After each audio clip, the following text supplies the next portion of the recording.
Scientology. Its church has garnered worldwide fame and controversy thanks to the stars who glorify it in the media. I've had a great deal of help from Dianetics and Scientology to handle all my ups and downs. This glamorous image has built Scientology into a powerful, wealthy operation centered around its founder and quasi-messiah, L. Ron Hubbard. There's one person who's in charge. First, that person was L. Ron Hubbard, and all of Scientology exists to enrich that person. At the base of the pyramid stand ordinary Scientologists, drawn to the promise of this radical method of self-development. Auditing consists of finding where there's been a problem in one's life, whether in one's present life or previous ones. To gain spiritual enlightenment, some members are encouraged to spend ungodly amounts of money. So finally, by the end, if you achieve the highest levels of Scientology, you will have paid somewhere between $500,000 to $1 million. Though it's recognized as a religion in the United States, many countries consider Scientology a cult. Scientology is like the ne plus ultra of cult. According to former members, church leadership training demands military discipline that goes beyond inhumane.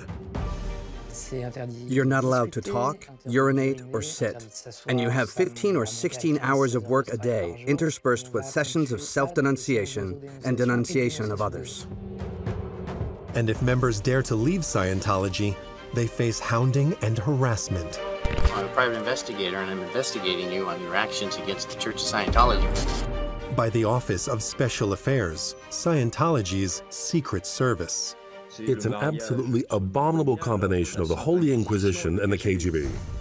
Critics argue the Church of Scientology used covert, illegal means to change French law and prevent the dissolution of the Church of France. Never in the judicial history of this country have so many things occurred that escape all comprehension. Nothing can stop the Church of Scientology. How did Scientology become Scientology? How is it structured? What are its provocative recruitment techniques? And how did this divisive operation manage to spread its tentacles around the world? Now, join experts and former ranking Scientology members as they unmask one of the most powerful, self-styled religious organizations on the planet. The Church of Scientology.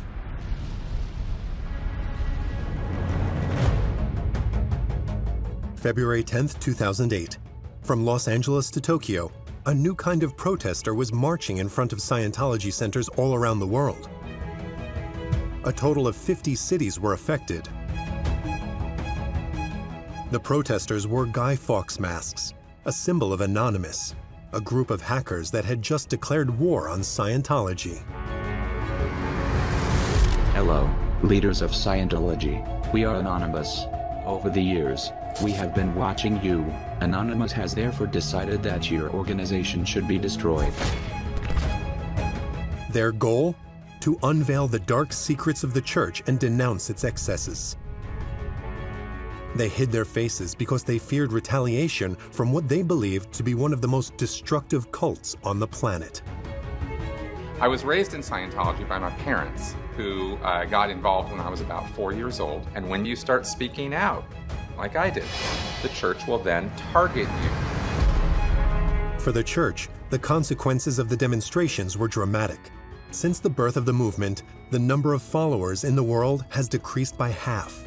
This exodus is affecting not only ordinary members, but also high-ranking Scientologists such as Mark Rinder, who left the cult in 2007. Please welcome Mr. Mike Rinder. I grew up a Scientologist. I knew very few people who were not Scientologists. That was the only world I ever knew. When I escaped, I walked into a world of nothing, nobody. Faced with this threat weighing on their shoulders, some former followers prefer to remain anonymous, like this Frenchman who came out after discovering the hidden side of the cult. I was pushed to join the Scientology Secret Service. I had the opportunity to see and read documents that spoke of kidnappings, trafficking, attempted murders, and wiretapping, all to harm people and the so-called enemies of Scientology. Most of the people appearing in this documentary have already been sued by Scientology, which denies their claims. They run the risk of being targeted by a legal offensive once again. This program that you're making today will obviously be scrutinized. People will be interested in you and in me. They've been interested in me for a long time. Hello and welcome. You've probably heard of Scientology. In fact, every 6 seconds, someone searches the question, what is Scientology? There's a lot of talk about us, and we get it. People are curious.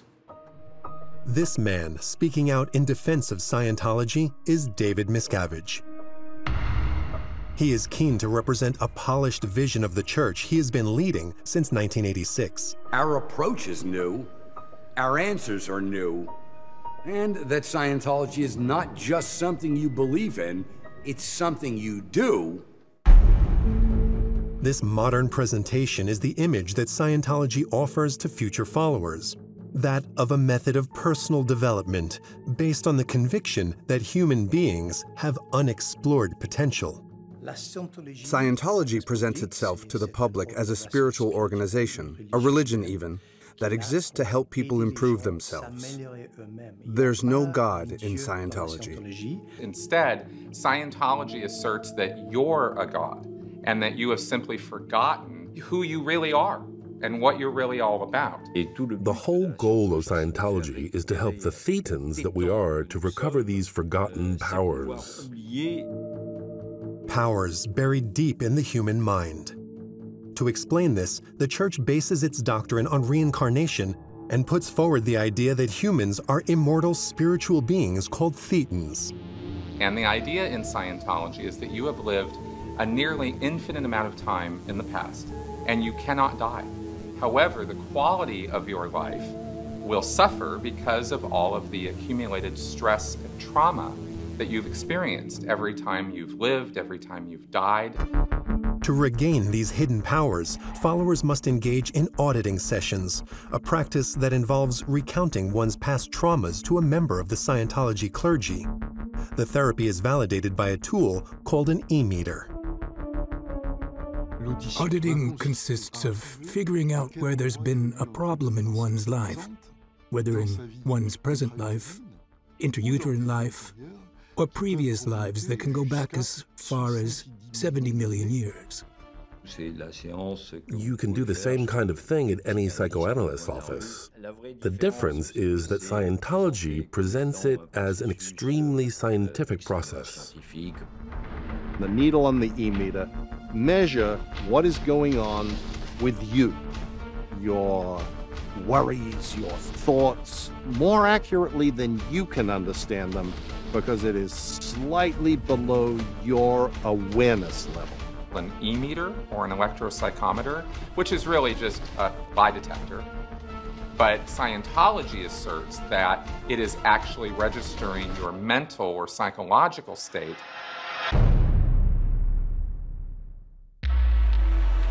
Auditing sessions must be paid for, just like all the other courses and technologies offered by Scientology. Scientology is not free. You have to pay. It starts off $50, $100 for a course or for some auditing, but very quickly those prices escalate. So finally, by the end, if you achieve the highest levels of Scientology, you will have paid somewhere between $500,000 to $1 million. Behind this money is the promise of extraordinary capabilities like those of L. Ron Hubbard, the founder of Scientology and a true messiah. Hubbard pretended basically that he was not from this planet, that he had been sent here to save mankind. L. Ron Hubbard claimed in various lectures and in his writings that he had attained the ability to move objects, to read thoughts, to control people. Considered the spiritual guide of the religion, his history is shrouded in a mysterious aura.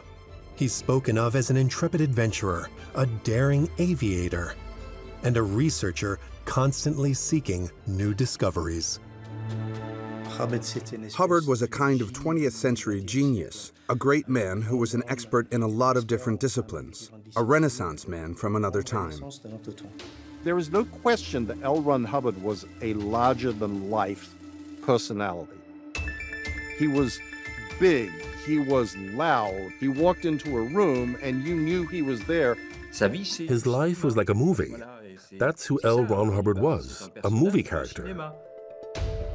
Born in 1908, L. Ron Hubbard was first and foremost a science fiction writer who published his stories in popular pulp magazines sold in the 1930s. Today, he remains the most prolific and translated author in the world, with more than 1,000 works published to date.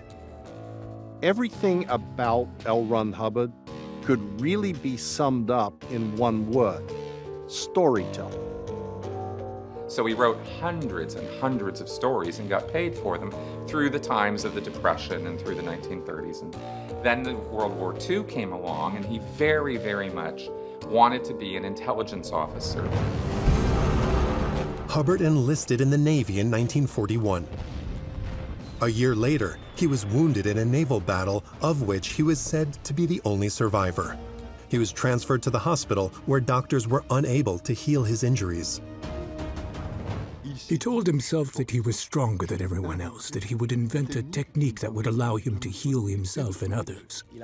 He presented it as a system that helped him heal himself from his war wounds through the power of thought. That's when he wrote Dianetics. With its cover depicting an erupting volcano, Dianetics was published in 1950. It was one of the world's first methods for personal development, and the book became a bestseller in the United States. At the time, the mix of psychotherapy and the power of positive thinking was very popular. And for a while in the United States, there were quite a few people having Dianetics parties. It was the Cold War. People were in fear about all sorts of things, and Dianetics basically told them, you can cure whatever is wrong with you. You don't need to do anything. You just need to buy this book and do what I tell you to do in the book. But Hubbard soon ran into trouble because what he claimed about his past wasn't entirely accurate. Even worse, he was said to have taken great liberties with his personal history and that of Dianetics. The truth of the life of L. Ron Hubbard is quite different than the story that he presented of his life. You know, he claimed that he was a war hero. He was not. He claimed that he was a nuclear physicist. He was not.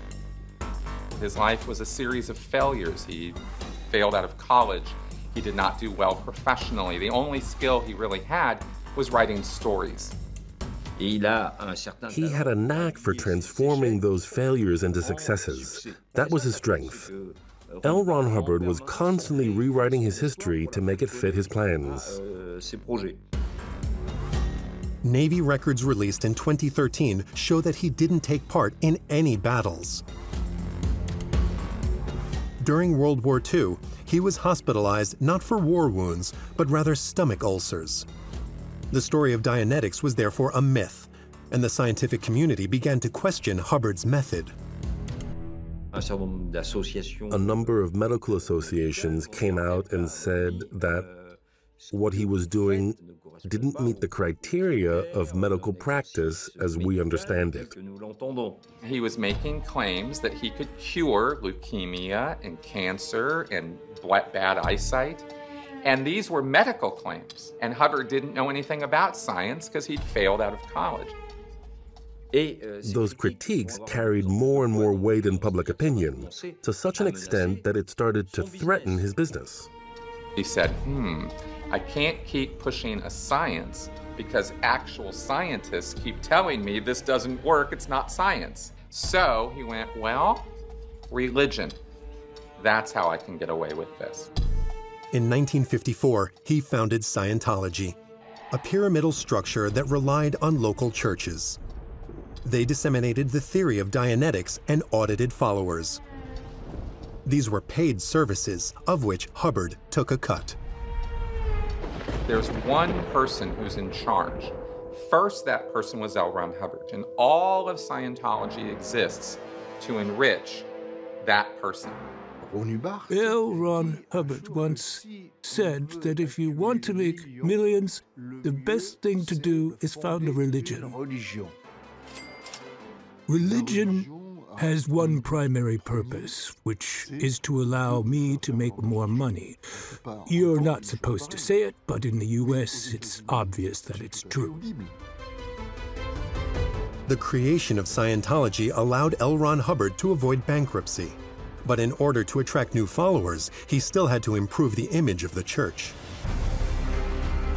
In the mid-1950s, he came up with a formidable marketing strategy, a plan that capitalized on the American audience's love of movie stars.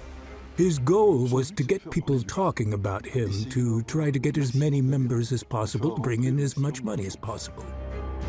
In the mid-1950s, L. Ron Hubbard realized that celebrities were idolized by the general public. They are seen as the model or epitome of success.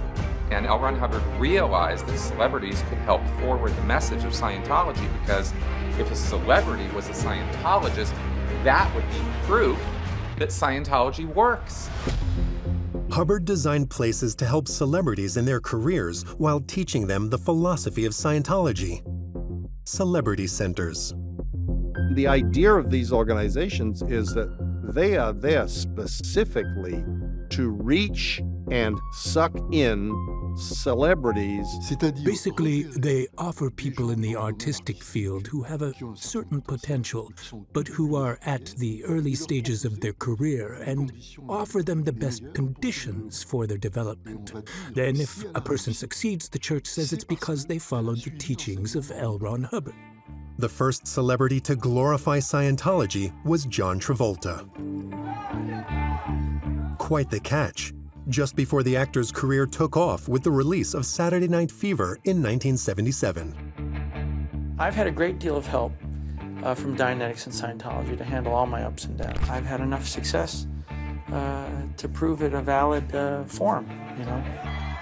A few years later, the man who would become one of the most famous actors on the planet converted to Scientology, Tom Cruise. When John Travolta signed up for Scientology in the 1970s and Tom Cruise signed up with Scientology in the 1980s, these were mega stars. These were people who had large followings with thousands of people who almost worshiped them. It was the golden age of Scientology.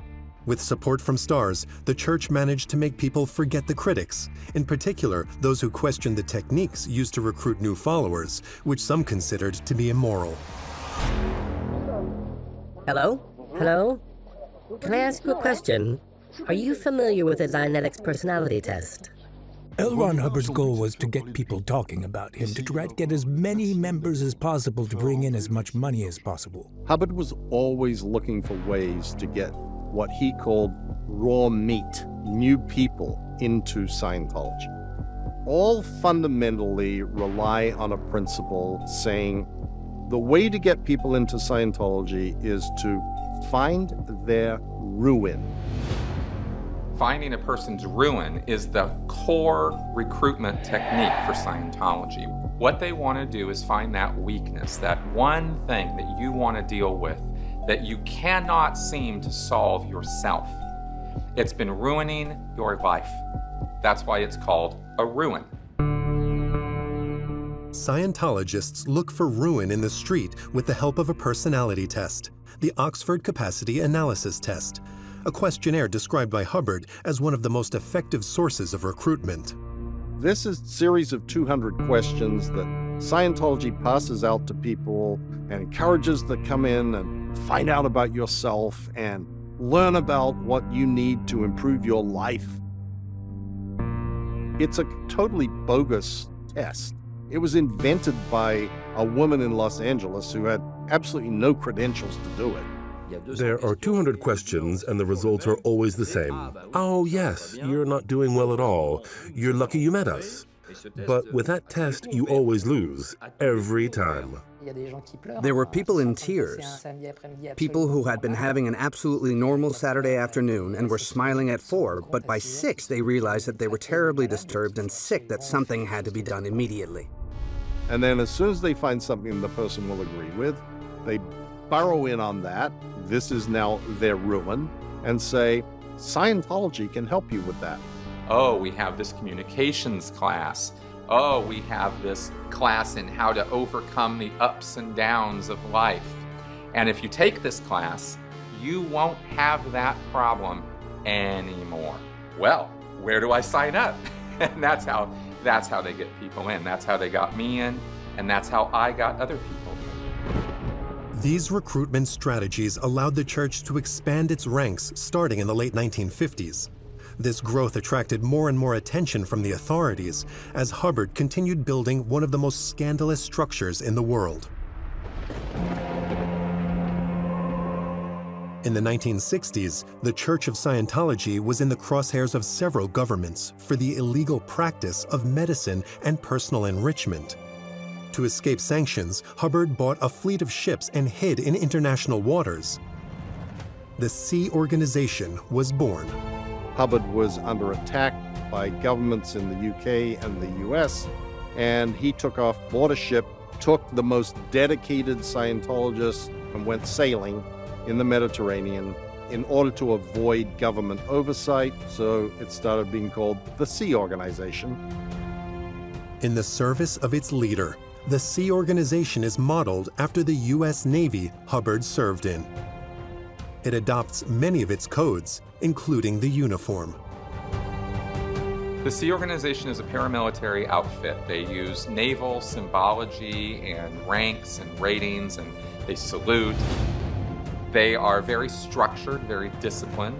L. Ron Hubbard insisted on the rigorous discipline of the Navy aboard the ship, which was a closed environment, of course. So discipline was very important. If you ever go on a submarine, you'll see that obedience is paramount because the fate of the ship is at stake. Repatriated to the United States in 1975, the Sea Organization remains the elite of Scientology. It continues to recruit young Scientologists from all over the world and demands their full commitment. The Sea Organization consists of the inner core group of the most fanatical believers. I was part of the Sea Organization for 17 years, and in order to become a Sea Org member, you have to sign a commitment of 1 billion years of your existence. That's how committed they are. Why 1 billion years? Because we're going to be reincarnated and we're going to live several lives. We've lived many lives before and will live many lives after. It reinforces the group mentality. Like an elite group of soldier monks, the members of the Sea Organization dedicate themselves body and soul to Scientology. Family doesn't have the same importance there. I have 2 children who were born into the Sea Org. We basically turned them over to other Sea Org members to raise them from 3 days old until today. Then as soon as they were old enough to read and write, they started being indoctrinated into Scientology courses.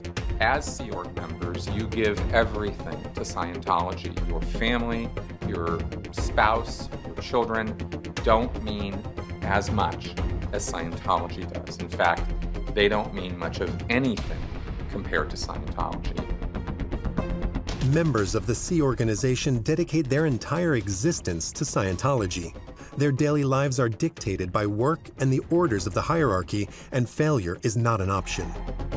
Anything that L. Ron Hubbard wanted, that's what Scientology does. This is called command intention in Scientology, and everybody knows that term. There is no questioning command intention. If you get in the way of command intention, you are gotten out of the way. With its rigid discipline at the service of a pyramidal organization, the Sea Organization is an opaque institution that holds many secrets even for ordinary Scientologists.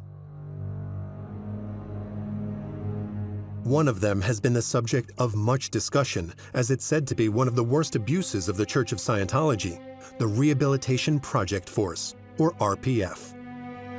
The Rehabilitation Project Force is a Sea Org prison camp, and it's a re-education program that's meant to change your thinking about the Sea Organization and about Scientology. It's, you know, Korean POW camp style of thought reform. Established by L. Ron Hubbard in 1974, the RPF re-educates members of the Sea Organization who have failed in their missions. In 2005, while he was a spokesman for Scientology, Mike Rinder was sent there for 2 years. You are not allowed to talk to anybody outside of the RPF. You have to wear a black boiler suit to do dirty, menial labor for all day. At different points in time, Lucas Legal and Chris Shelton also went through the Rehabilitation Project Force program. They described the same rules, daily work, and humiliation. There are no holidays, there are no time off. There is no seeing your spouse. You don't go home at night. You don't have a holiday. You don't have an anniversary. You have 30 seconds to use the toilet in the morning. You're not allowed to talk, urinate, or sit. And you have 15 or 16 hours of work a day. And this went on day after day, week after week, month after month. And I was on the program for 3 years and 3 months. I knew people who were on the program for 10 years. Unbearable hours of physical labor imposed on people of all ages, with no regard for injury. I broke my finger, and I was not allowed to go to the hospital for 24 hours. They just said the pain only existed in my head, and I didn't need medical attention. Others describe alleged torture sessions, attended by the head of Scientology himself. David Miscavige was quite fond of witnessing the torture of his own employees. I remember sessions where they'd leave you outside under the hot California sun for 3 to 4 hours at a time. Then they'd lock you up, tie you to a chair underneath an air conditioner, and throw buckets of ice water in your face for 30 to 60 minutes. At their wits' end, some Scientologists decide to leave the organization before the end of the rehabilitation program. Lucas Legal, on the other hand, chose to complete the program before fleeing in 1982. A spectacular escape from the Scientology headquarters in Hemet, California. I knew I had to leave. I made my escape plan. I looked for weak points in the 4-meter-high fence with spikes inside and out. I took note of where the cameras were and I watched the rounds, because obviously there were guards doing rounds. On his 18th birthday, Lucas got up at 4 a.m. and pretended to go to the bathroom. I escaped in my boxers and a t-shirt. I found myself alone in the California desert at 4 a.m. with only a little money and my passport. I lived a few hours of terror, because now that I was out, I didn't want to be caught. Lucas headed to the Los Angeles airport with a single goal in mind: to return to Paris. When I got to the airport, I was still scared to death. I bought a one-way ticket to France. At one point, I heard my name being called over the airport loudspeaker. They had come to the airport to pick me up.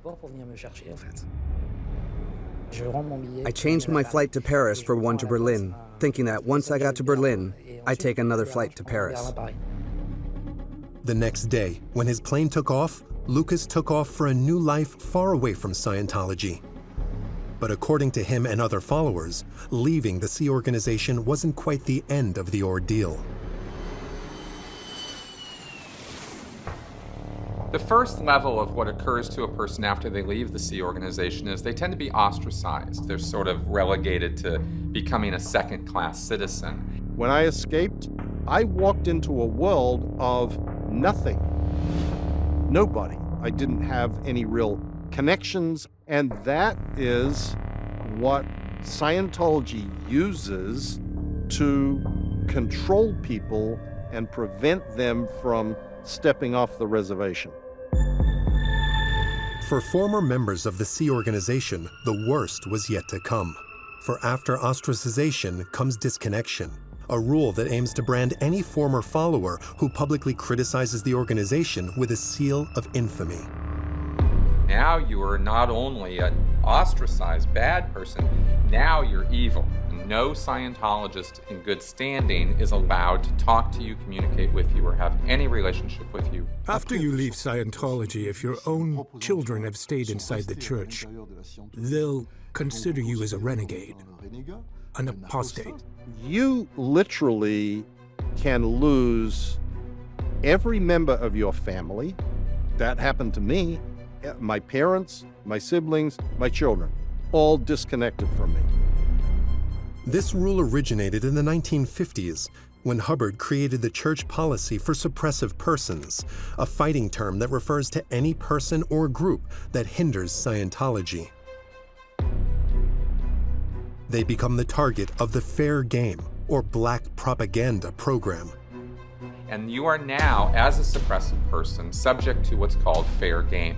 Scientologists can stalk you, harass you, sue you, attack you physically, do whatever they want. You're fair game. This black propaganda is orchestrated by what some describe as one of the most shocking parts of the Sea organization, the Office of Special Affairs. If former members of Scientology or if government agencies were to try to take action against Scientology, it would be the job of OSA to deal with them. And by deal with them, I mean get rid of them. It's an absolutely abominable combination of the Holy Inquisition and the KGB. It's a political police force that hunts down opponents of Scientology. To my knowledge, there are no other religious organizations that have developed anything like it. Mike Rinder is one of the few experts who knows the Office of Special Affairs well. He led it during his time at the head of the organization from 1982 to 2005. My duties in the Office of Special Affairs were the eradication of attackers through payoff, through legal cases, through intimidation, whatever means necessary to accomplish that end remains the modus operandi of the Office of Special Affairs of Scientology to this day. It's a secret modus operandi that Mike Rinder didn't forget when he left Scientology. This knowledge makes him one of the greatest threats to the church. The former head of the Office of Special Affairs has now become a target himself. Scientology has done its best to intimidate or harass me to not speak. Since leaving Scientology in 2007, Mike Rinder has been filming the harassment he claims to have been subjected to every single day. Vehicles that track him on a daily basis. Oh, he's gotta run, he's gotta run. Which he doesn't hesitate to pursue. He's going over the curb, amazing. A camera hidden in a neighbor's birdhouse to monitor his house. You can see also, if you look inside these holes, there's no birds, there's no seed. Even Mike Rinder's garbage cans have been stolen by strangers. Who are you getting that for? That's my garbage. Garbage? Yeah, it is. Mike Rinder. And to increase the pressure, Scientology sends private detectives paid up to $10,000 a week. You don't know who I am? My name's private investigator, and I'm investigating you on your actions against the Church of Scientology, but also you as an accomplice to mortgage fraud. When they can't find anything else, the Church of Scientology uses its ultimate weapon, family. The primary means of harassment is by putting out internet sites, using my daughter in particular. As the daughter of Mike Rinder, I felt like I didn't have a father. None of those campaigns have been successful. They haven't stopped me from speaking, but they continue because that's what the Hubbard policy says. There are other groups of sectarian nature that use black propaganda techniques or techniques similar to those used by Scientology, but it's not on the same scale. And that's how Scientology deals with its critics and deals with its former members. It's vicious, it is incredibly vindictive, and there is nothing good about it. It's an organization that believes it isn't subject to the laws that govern us because it works for humanity, for the happiness of humanity. That's what it claims, at any rate. As soon as it was created, the Church of Scientology sought to obtain an extraordinary legal status, a legal protection for which it would fight with all its might, and which was the most crucial step in its entire history. To understand, we have to go back to January 24th, 1986. When David Miscavige, a 26-year-old auditor and cameraman, announced Hubbard's death.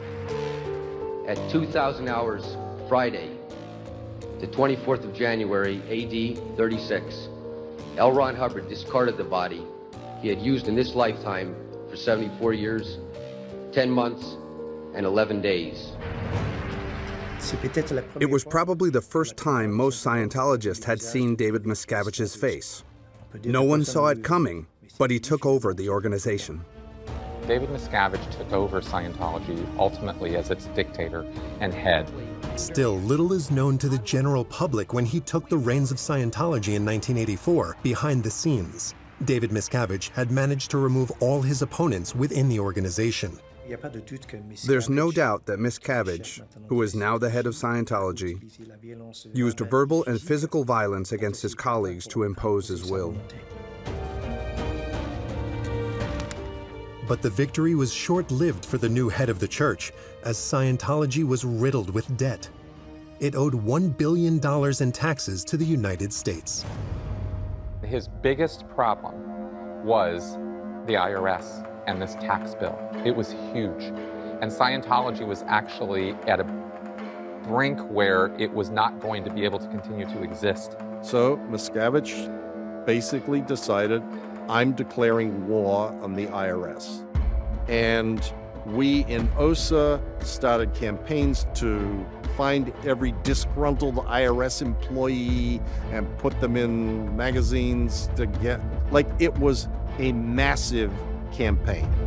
Members of the IRS were subjected to intense harassment, but that's not all. The church also launched the biggest legal attack in the history of the American Internal Revenue Service. 2,500 lawsuits were filed against the administration. It was a strategy that paid off and one that would change the course of Scientology's history forever. For each case, they needed a lawyer. All the legal proceedings were subject to appeal. It dragged on for years. And after a while, the IRS threw in the towel and conceded that Scientology was indeed a religion. They gave in. They couldn't fight it anymore. They didn't want to fight it anymore. And Miscavige emerged unassailable from that point on. L. Ron Hubbard said to get rich, you have to become a religion. Miscavige succeeded. The IRS issued letters recognizing Scientology and every one of its organizations as fully tax-exempt. Exempt from taxes, and most importantly, recognized as a religion in 1993, Scientology now enjoyed the protection of the U.S. Constitution, a status with far-reaching consequences. If the IRS has granted you tax-exempt status as a religious organization, you basically are afforded all the rights of religions in the courts. You basically can do what you want.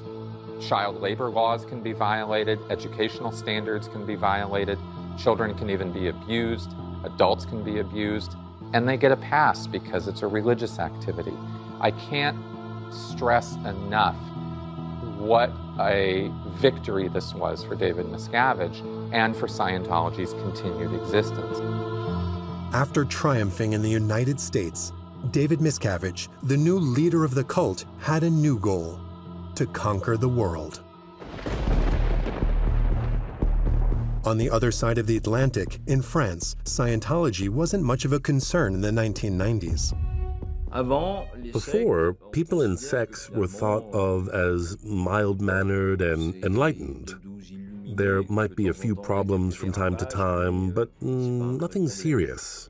Then the shock of the 2 solar temple massacres occurred. On the night of December 15th, 1995, in France, 16 people committed suicide in what appeared to be a ritual massacre. These tragic events prompted the courts to take an interest in sectarian movements.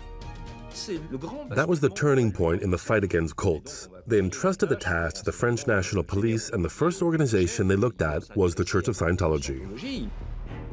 A severe sentence from the Criminal Court of Lyon for the president of the Church of Scientology. 3 years in prison, half of which is a suspended sentence. Under surveillance by the intelligence service, the church was powerless to prevent 15 of its members from being convicted in Lyon in 1996. It was the first time the cult's methods had been analyzed so closely in France. At the Scientology headquarters, news of the judgment was badly received. Behind the scenes, the church began preparing its counterattack. Once they had gained the status of a religion in the United States, they used that newfound respectability to start lobbying. They got the IRS and other government agencies to write letters to the other government and pressure them to recognize Scientology as a religion and say that they should be supported. In the 1990s, there were U.S. government officials lecturing their counterparts in Europe to try to get them to take some pressure off of Scientology. The tension between the two allies was at its peak, but one man embodied change and tried to calm things down: Nicolas Sarkozy. Recently appointed Minister of the Interior, he was convinced that the road to the French presidency went through Washington and sought to give tokens of friendship to the Americans. In Nicolas Sarkozy's entourage, a certain number of advisors believed that the Church of Scientology was the victim of a kind of witch hunt, and that it was wrong to prosecute or persecute it.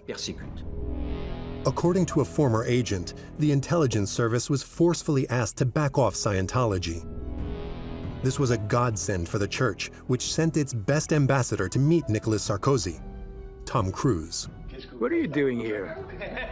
Nicolas Sarkozy was Minister of the Economy, and there were photos in Paris Match magazine with Tom Cruise acting the star on board a riverboat taking him to the Ministry of Finance in Bercy. Nicolas Sarkozy was very happy to appear with Tom Cruise, but he was more than just the star of Mission Impossible and the handsome kid from Top Gun. He was also a leader of the International Church of Scientology, with whom France was in a legal dispute. Sarkozy said he met with him because he was interested in cinema and Tom Cruise's movies. Tom Cruise said that he was there to talk about Scientology, and by talking about Scientology, he meant trying to get it recognized as a religion. Nicolas Sarkozy, the future French president, seemed prepared to ease the pressure on Scientology, but only in appearance. The movement was about to face the most serious threat in its history in the country. It all began in 1998, when a former follower accused it of fraud by an organization. In just 2 months, she spent 140,000 francs, the equivalent of more than $23,000. The case seemed trivial, but 11 years later, it led to the biggest trial of Scientology in France, where the cult was threatened with dissolution. The stakes in the 2009 trial were very high, because if they were convicted, how could they continue to function? That's why the legal battle was so brutal. While the case raged on at the Paris Court of Appeal, the Scientology trial had an extraordinary outcome. Something happened that seemed almost, how can I put it, supernatural. When I testified in court, all the Scientology lawyers were there. I expected them to destroy me. Much to my surprise, nothing happened. They discovered that the text of the law the prosecution had built its case on had been modified by the National Assembly, and that the option of dissolving the legal entity of the Church of Scientology was no longer possible, because the penal code itself had been altered. The law that allowed the dissolution of Scientology had been changed, so it was an unexpected reversal. A change in the obscure law allowed the church to escape dissolution. It was a surprising reversal, as this was not the first time the French justice system had blundered in its prosecution of the Church of Scientology. Documents in this case against Scientology had disappeared, and contrary to normal procedure, no copies of the files had been made. As a result, such disappearances led to the dismissal of all or part of the case. 2 years later, the sealed files for another case involving the Church of Scientology were destroyed, supposedly by mistake. It was found that sealed records had been burned. All the evidence against the Church of Scientology was no longer needed, so it was incinerated. These anomalies in the French judicial system remain unexplained to this day and still disturb experts on Scientology. Never in the judicial history of this country have so many things occurred that escape all comprehension and logic. Nothing can stop the Church of Scientology. And yet, on the other side of the Atlantic, Scientology's decline was already underway. The danger came not from the courts, but from a technology that was increasingly widespread and that would change the fate of the Church forever. The internet has found its way into homes all over the world. Behind their computers, former followers started speaking out against the Church, a cause taken up by young hackers united under the banner of Anonymous, leading up to a final confrontation. Out of nowhere, suddenly there's people outside of Scientology organizations all over the world wearing Guy Fawkes masks and saying, we're going to expose everything about Scientology to the world. And Anonymous was providing facts and evidence of Scientology's abusive practices. And people went, wait a second, this isn't right. And the media then started paying more and more attention to that. Tainted by the anonymous protests, the image of Scientology changed forever in the years that followed. The mainstream media was no longer afraid to attack the Church, causing mass defections. David Miscavige physically assaulted me 5 separate times. And what does everybody in the room do? You don't want to do anything that will attract attention to you so that you're the next one. That hurt Scientology badly. One of the reasons why Scientology is losing so many followers is that people who have suffered inside the Church are releasing accounts of what happened into the public domain. Some very high-level defectors started talking very openly about the abuses at the very top of the organization. It's impossible to know how many Scientologists have left the organization since the late 2000s, but it seems to be a very large-scale exodus. Some people estimate that there are now only 30,000 members left around the world. If we look at the official figures kept by the representative of Scientology in France, there are 5,000 members. In reality, that number should be divided by 10. Scientology today is a pale shadow of what they once were. It's a very small group.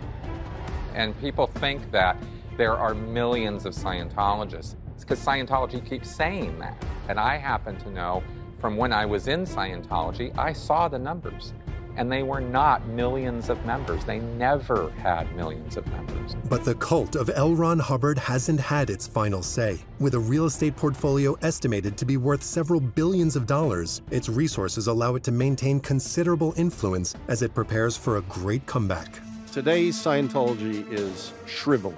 It is shrinking rapidly. But don't misunderstand that.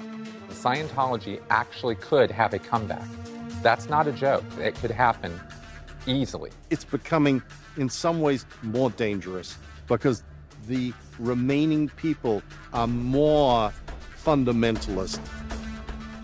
France seems to be particularly targeted by Scientology's policy of renewal. The Church of Scientology recently acquired a building very close to Paris to establish their French headquarters. We know they bought a huge building. We can expect to see them distributing flyers and offering personality tests. It has invested colossal sums to establish itself in a strategic area across the state of France, a major sporting venue. The building will be seen by everyone who comes to the matches. The idea is that everyone who sees the building will be impressed by its grandiose appearance and want to join the church. While Scientology is working to increase its presence in France, some observers are especially worried about the legacy it leaves behind. At the same time, the country has seen an explosion in the number of cult-related issues. Today, despite an extremely strong resurgence of sectarian movements in 2020, the state has gradually abandoned its role in shutting them down. In France today, there are 70,000 to 80,000 children in sectarian movements. After 70 years of existence, L. Ron Hubbard's church has escaped extinction many times. Between exile, black propaganda, and incredible judicial twists and turns, in the age of social media, will it succeed in erasing the suspicions of sectarian influence and violence that it leaves behind? So take a look, and then decide for yourself.